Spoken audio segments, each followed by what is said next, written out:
Hello, this is hello. What you're watching is going viral for the 6th of August, 2025. Right now, we're waiting for the rest of the participants to show up, and we'll see who comes to play this game of dialogue on current events.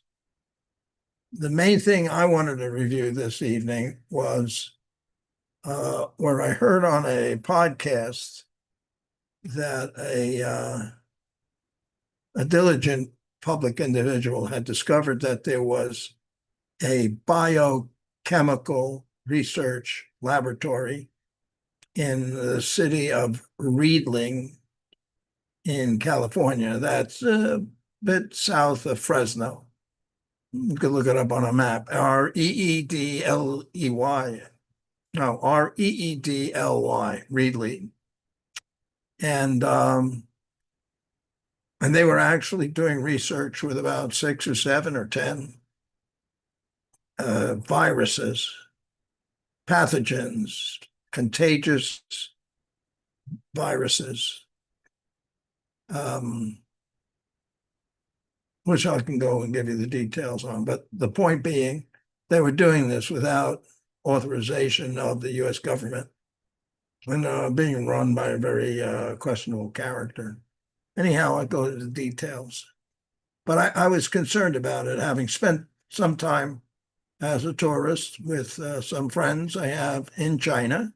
I have a tremendous high affinity for China. It's another place on the earth. It's not the same as everywhere else. So that's a very positive thing. Hold on a moment. I'm sorry. Oh, hello. What's that? Oh, a rice cake. That's nice. What are you going to put in that, Jack? Come here, come here, come here. Let me put this in your shirt. Shut the door. Don't come back.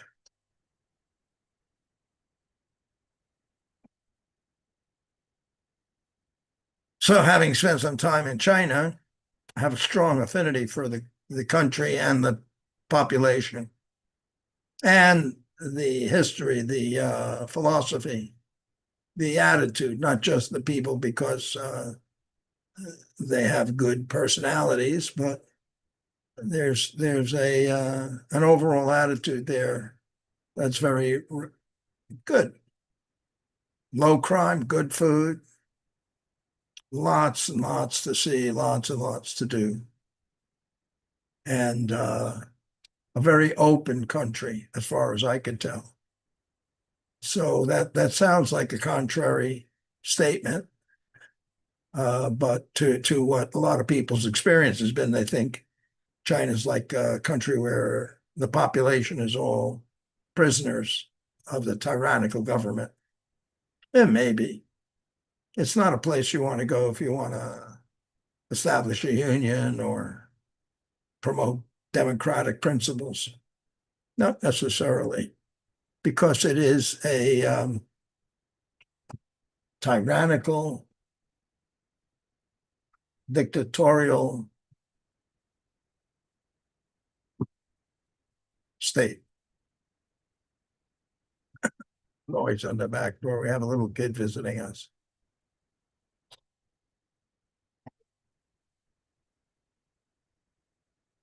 Hello again. Hi, He opened the Kian. door himself. Okay. Put this in here, Bert.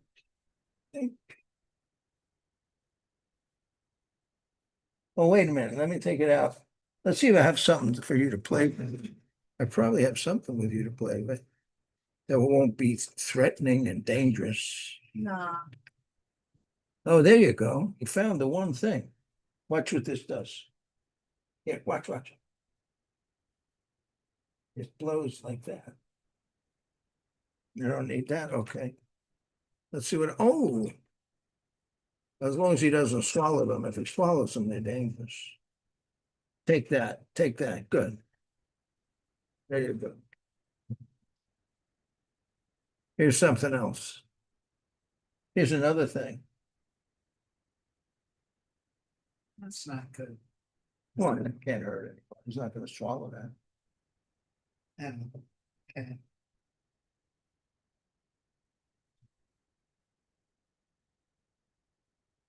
Oh, very good.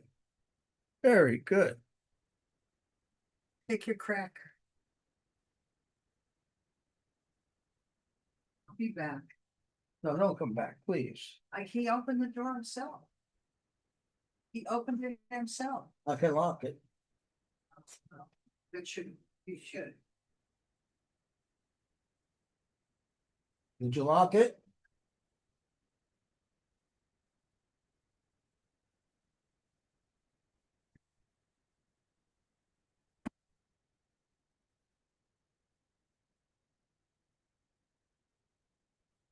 Okay, well, so we had a little visit from a neighbor's friend watching while they went out shopping or something like that. So anyhow, it's oh geez, I have to stop until I can think what it is.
Okay, I had to take a break and go look something up on Google. China is actually a totalitarian dictatorship. If you can't live with that, you got to go somewhere else. You could try Nepal, Japan, Australia, the US, France. I wouldn't recommend Hungary or Russia, but you know, it is a totalitarian dictatorship. Now, there's a lot of advantages to that in terms of building railroads, housing, roads, having an army, creating a dam, different things, because they're in control of everything and it's much more effective. And there is not that much um, competition between alternative options. So you don't get like three kinds of cereal to choose from. And just as an aside, I think that's one of the major aspects of democracy in the United States, which is you have the option of choosing your cereal from at least the apparency of a broad variety of choices. It's true that one company, one producer of cereal may make six different kinds, and mostly he's changing what the box looks like that it comes in, but it's all cornflakes of one form or another. But still, you have choice.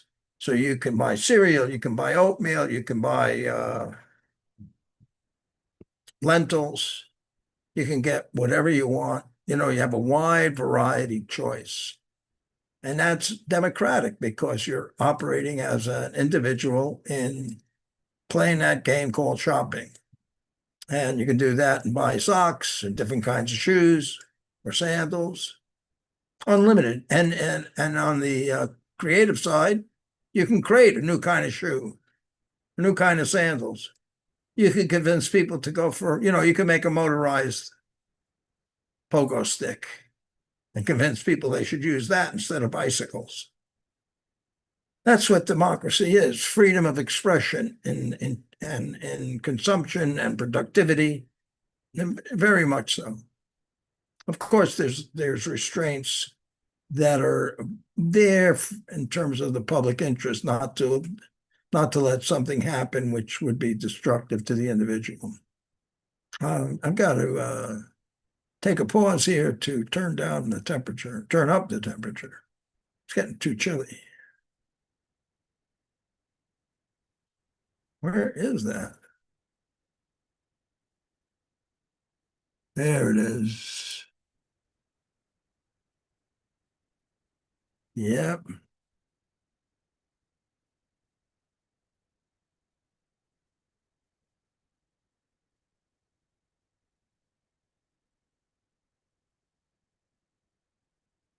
That should do it.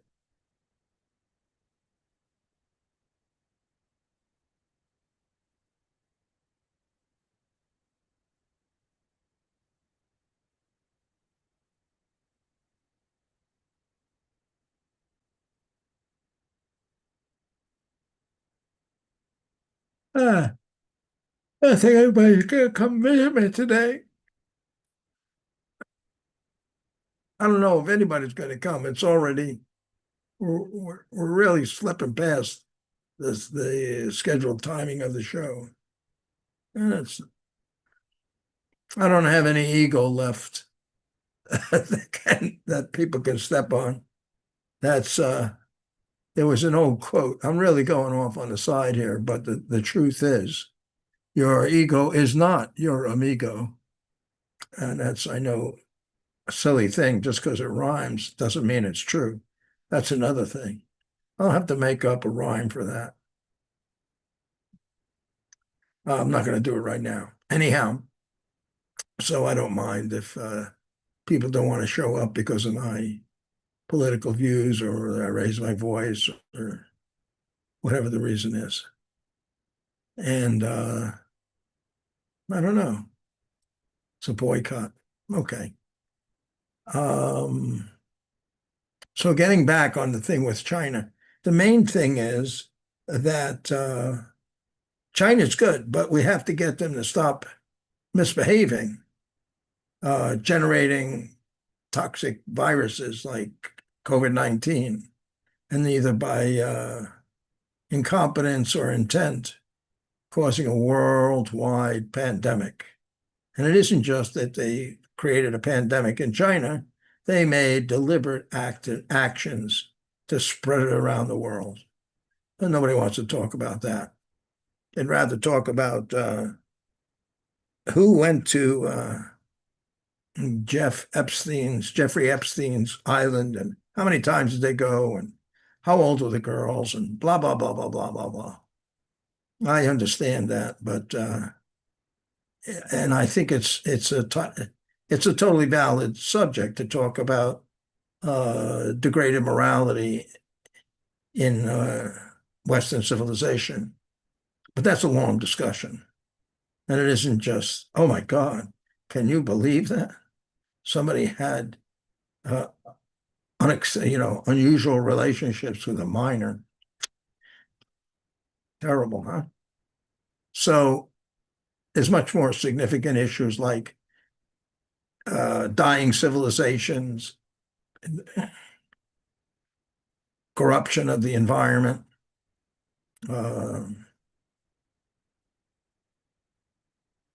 lack of education, lack of clear water, possibly elimination of the food chain. There's all kinds of interesting things to discuss. The degree to which we have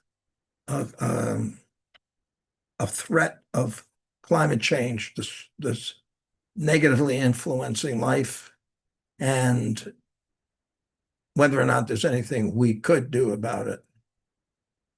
And there's so many more important issues. But so but I think it's worth talking about it, but not on this narrow thing of what comes up in the press of like, what did Trump do? Silly. And so this thing with China is very relevant because if they're running a lab in the US, they can say, "Whoops, I thought it was something from Starbucks. I just threw it down the sink and it went down and got into the water and it propagated itself and spread across the country and killed 20 million people. Sorry, mistakes happen, you know." So I'm not really friendly towards having an autonomous Chinese biolab in the United States run without any supervision from the US. An institute, and this biolab sponsored by China financially, Chinese people, probably under the instructions of the People's Republic of China. So that this is a very relevant thing and has to be addressed, or should have been addressed, but it isn't, because this event was reported in 2022 during the Biden administration.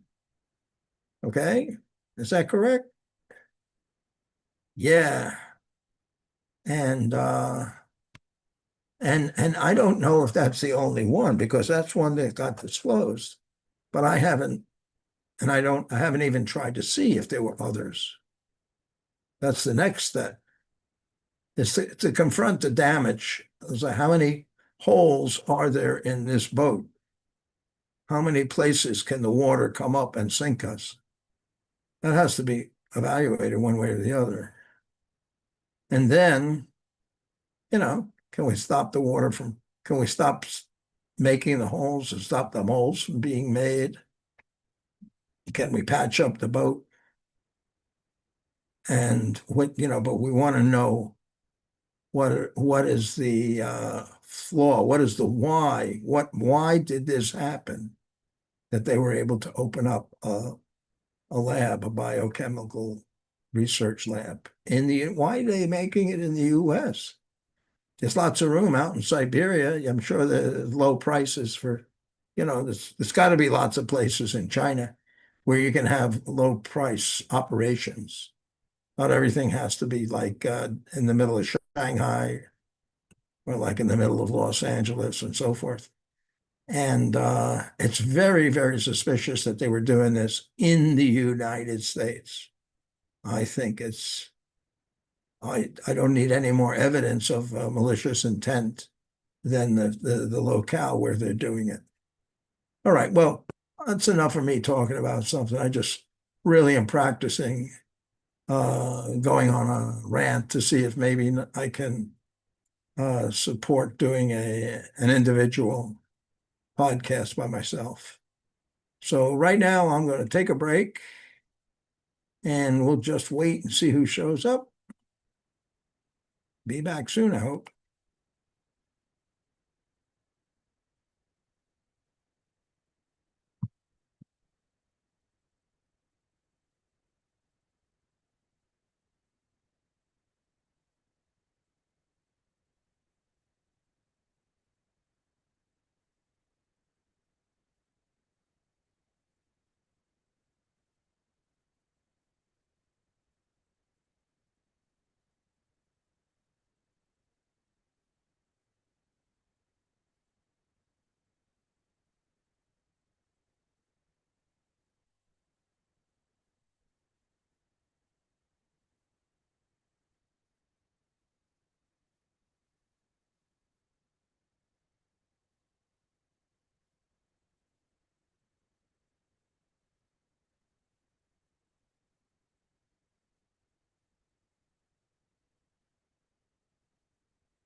Recently, many California residents were disturbed to learn that a small, privately operated biolab in the it appears to have previously operated a lab in Fresno under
Oh, look at that.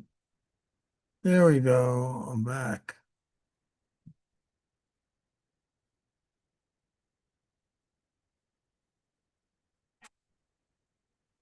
No. That's it.